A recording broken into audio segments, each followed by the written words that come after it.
वृंदावन बिहारी लाल की जय। राधा रानी की जय श्री गुरुदेव भगवान की जय। श्री राधे राधे। भक्ति प्रश्नोत्तरी कार्यक्रम प्रारंभ किया जा रहा है। आइए हम भक्ति संबंधित प्रश्नों को श्रवण करें। श्री राधे राधे गुरु जी, आपके श्री चरणों में कोटि कोटि दंडवत प्रणाम। आज का प्रश्न उषा जी हैं सवाई माधोपुर से। इनका प्रश्न है, कंठ की जाप पीलिका, श्वास की है मीन, मन की जाप विहंग है, जाने परम प्रवीण। गुरुदेव इस दोहे का विस्तृत रूप से अर्थ समझाने का कष्ट करें। कंठ की जाप पीलिका, श्वास की जप है मीन, और मन की जाप विहंग है, मन की जाप विहंग है, जाने परम प्रवीण। तो कंठ की जाप पिपीलिका कौन तो होता है? चींटी। पिपीलिका संस्कृत का शब्द है, उसका अर्थ चींटी है। तो जो बोल बोल कर, कंठ का मतलब बोल बोल कर करना, वैखरी जप, वो है चींटी की जैसा धीमी गति से प्रगति करेगा। और जो श्वास का जप है वो मीन अर्थात मछली की तरह से वो चलेगा, डुबकी लगाएगा, फिर आगे बढ़ेगा। और मन के जाप को विहंग बताया। विहंग मतलब पक्षी की तरह उड़ करके तेज दिया जाएगा। ये योग मार्ग की बात है। भक्ति मार्ग की बात यह है कि भक्ति मार्ग का जो पथिक होता है वो बहुत प्रेम से अपने प्रभु को पुकारता है, भगवान के लिए रोता है, भगवान को प्रेम से पुकारता है, उसमें प्रेम मुख्य होता है। ये योग मार्ग में मानसिक जप सर्वोत्तम होता है। राधे राधे। इनका दूसरा प्रश्न है, पीपर तरुतर ध्यान सुधरई, जाप यज्ञ पाकरी कर तरई, कर आब छाह कर मानस पूजा, तजी हरि भजनु काज नहीं दूजा। तो पाकर वृक्ष किसको कहते हैं गुरुदेव? हाँ, पाकड़ नाम का वृक्ष होता है। पाकड़िया कहीं बोलते हैं, कहीं पाकड़ बोलते हैं। तो ये काकभूषुंडी जी के तपस्वी के स्वरूप का वर्णन किया गया है कि वहाँ पर 4 वृक्ष हैं। आम छाह कर मानस पूजा, तज हरि भजन काज नहीं दूजा। आम की छाया में बैठकर मानसिक पूजा करते हैं। पीपल तर पर ध्यान सो करे, पीपल के वृक्ष के नीचे ध्यान करते हैं। जाप यज्ञ पाकर तर करे, और जप यज्ञ करते हैं पाकड़ के वृक्ष के नीचे। और बटतर का हरि कथा प्रसंगा, आवन सुनई अनेक विहंगा। और वट वृक्ष के नीचे भगवान की कथा सुनाते हैं। बहुत से संत लोग आते हैं जो वास्तव में होते हैं विहंग संत, वो पक्षी के रूप में आते हैं। राधे राधे। हाना जी हैं, इनका प्रश्न है, मन में एक प्रश्न उठा था गुरुदेव, आपके प्रश्नोत्तरी सुन करके, आपका उत्तर सुन करके, यदि मैं गोपी भाव की उपासना करती हूँ तो क्या मैं कृष्ण से प्रेम कर सकती हूँ? क्योंकि मैं कृष्ण को स्वकीय रास अर्थात मीराबाई के भाव में न देखकर प्रक्रिया रास में देखती हूँ, जो कि गोपी भाव है। तो उसमें मैं कैसे भक्ति में आगे बढ़ सकती हूँ? और इस भाव में मीरा कृष्ण के प्रति और राधा रानी के प्रति क्या भाव होगा मेरा? जो गोपियां कृष्ण के प्रति माधुर्य भाव रखती हैं, उस भाव की उपासना में कैसे कर सकती हूँ? वास्तविकता यह है कि भगवान की स्वकीय है, परकीय है ही नहीं। स्वकीय का तात्पर्य हुआ कि वो भगवान की निजी हैं, क्योंकि सभी जीव भगवान का ही अंश होता है। ममैवांशो जीवलोके जीवभूत सनातन है, 15वें अध्याय में गीता जी में भगवान ने कहा है। तो आप हो चाहे गोपी हो, कोई भी हो, वो भगवान का अंश है, इसलिए भगवान का निज जन है। तो निज जन होने पर वहाँ पर स्वकीय ही हुआ, परकीय कोई नहीं हुआ। परकीय केवल लीला को दिखाने के लिए किया जाता है।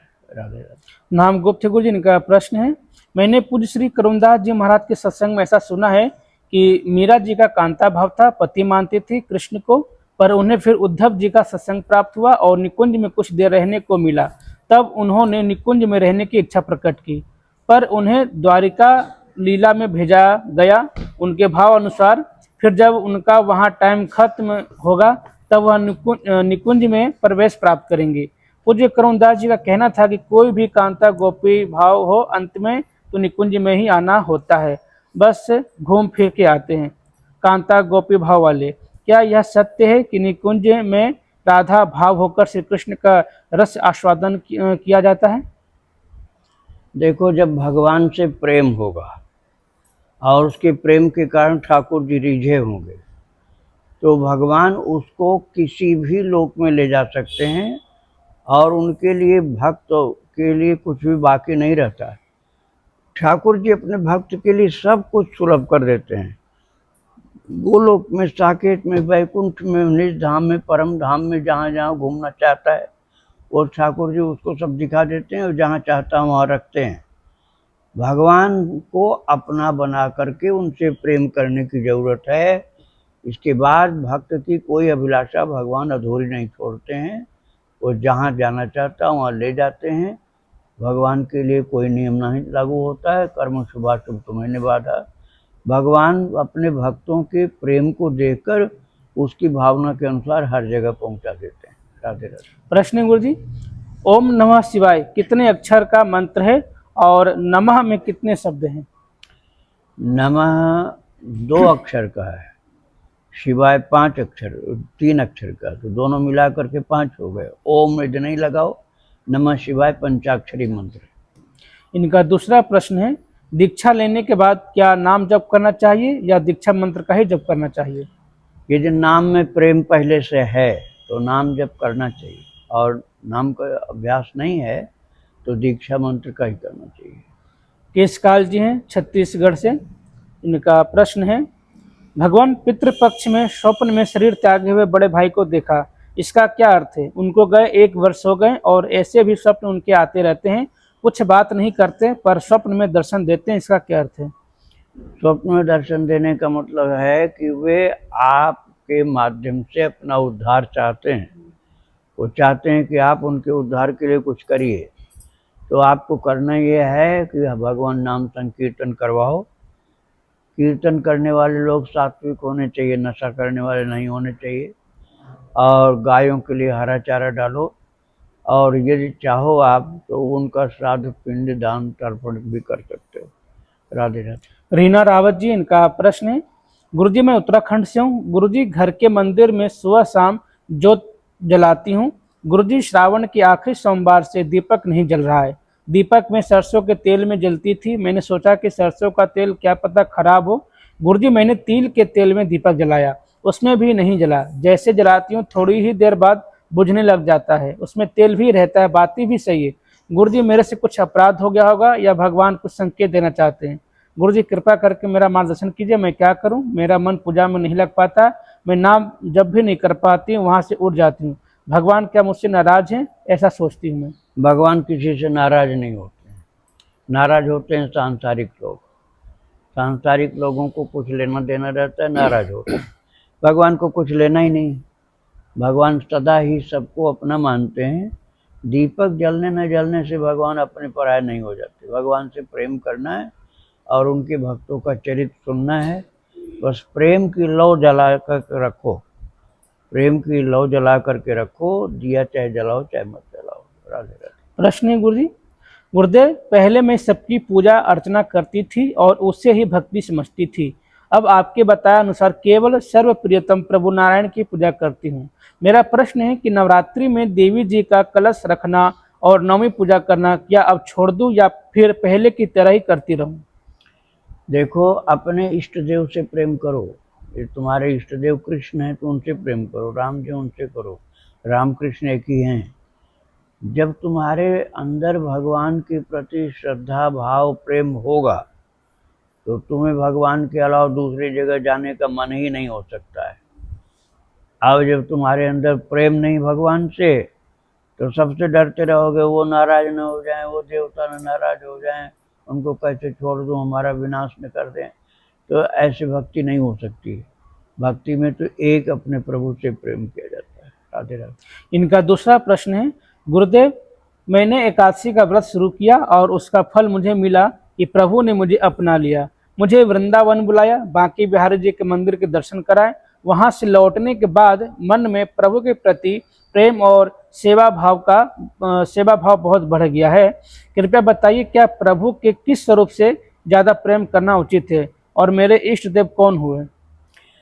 आप अपने बाल कृष्ण का ध्यान करिए, उन्हीं की सेवा करिए, और जब आप दर्शन करने आइए तो उनको लेके आइए अपने ठाकुर जी को, और उनको भगवान के सामने करके दिखलाओ कि, और उनसे बोलो कि यही तो तुम हो, यहाँ पर इस रूप में हो।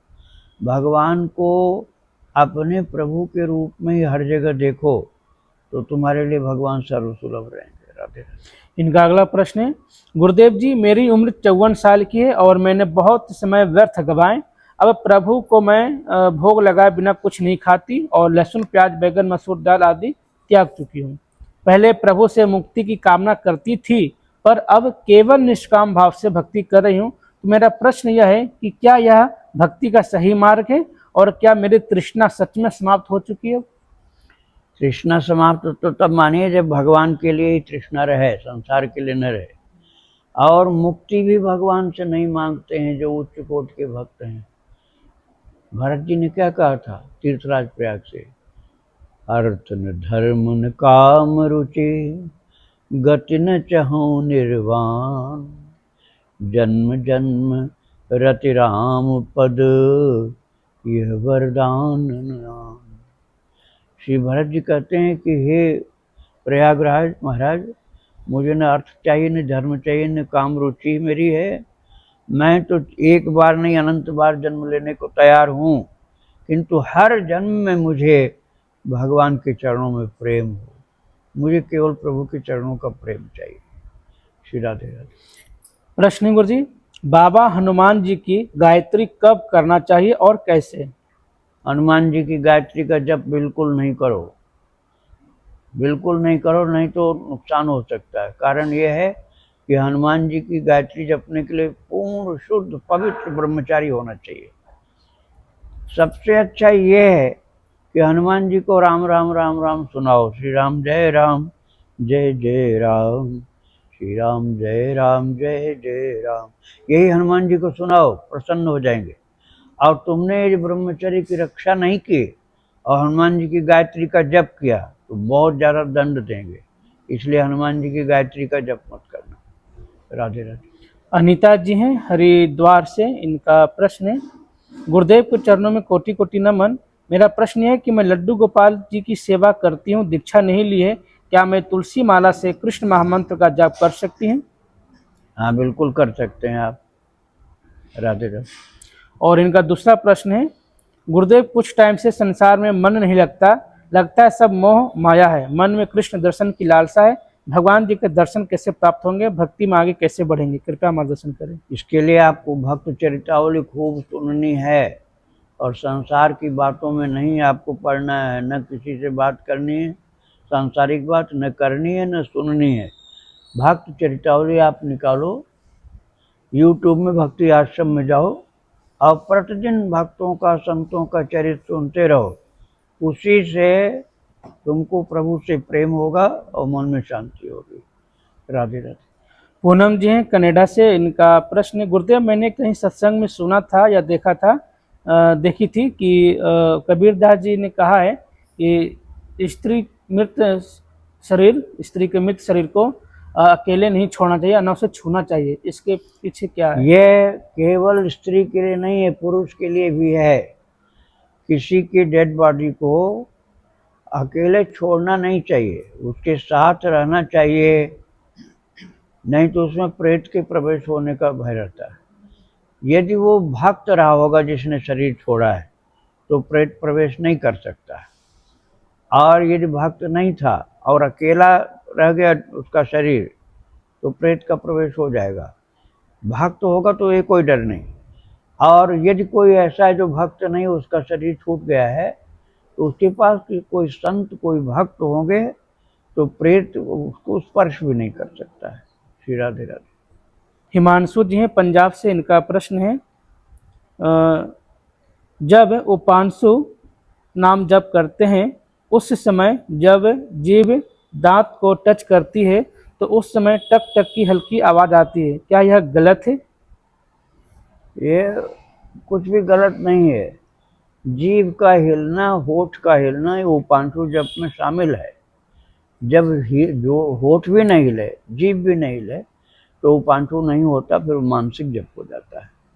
मानसिक जप में न होठ हिलता है न जीभ हिलती है, लेकिन जब होठ और जीभ हिल रहा है तो उपांशु जप आपका सही है। राधे राधे। वृंदावन बिहारी लाल की जय। राधा रानी की जय। श्री गुरुदेव भगवान की जय। श्री राधे राधे।